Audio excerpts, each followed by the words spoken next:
KSLX.com. A controversial bill that would ban kids from using social media is one step closer to becoming a law in Florida. In fact, it just passed the House moments ago. News Channel 8's Melissa Marino shows us what's in the bill.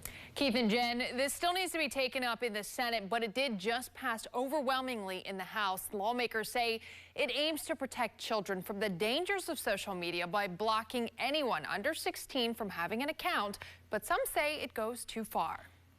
Many teens spend hours scrolling through social media. Some Florida lawmakers even comparing social media use to drug addiction. Like a digital fentanyl, our children are challenged to break this habit. Representative Tyler Soroy is one of the sponsors for House Bill 1, which would require social media platforms to ban minors under the age of 16 from creating social media accounts. Sites would be required to use an independent, third-party age verification process. Sites would also be required to delete existing underage accounts. So what sites would be included? That's still unclear. I'm not going to get into specific companies. We are looking at trying to tailor this legislation to addictive features.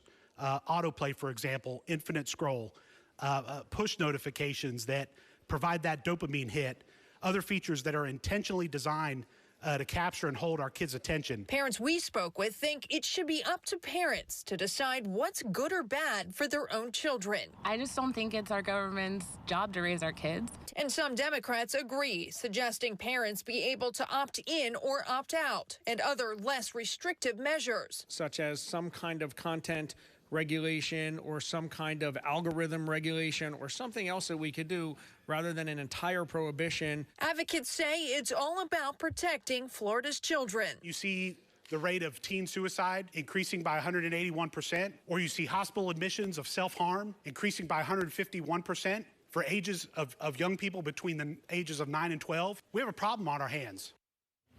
And parents would be able to sue social media companies if they do not remove a minor's account. Similar bills have been introduced in the Senate. They have not yet been taken up. Now, if it does pass both chambers, this would take effect July 1st. So this still has a little bit of ways to go, but there are other states out there who have tried to push similar bills, and they've met with some resistance. Are lawmakers here in Florida concerned, like, hey, I don't know how far we go with this? Yeah, lawmakers say this is some good news. They say their bill is different. They're not worried about that. They say because it doesn't focus on content, instead it focuses on those addictive features that you just heard them talking about in the story. So they feel it's going to hold up against these legal challenges. And it is addictive, social media. Yes, I mean, for children, but No especially for children. Right. All right, thank you. All right, thank you. Next.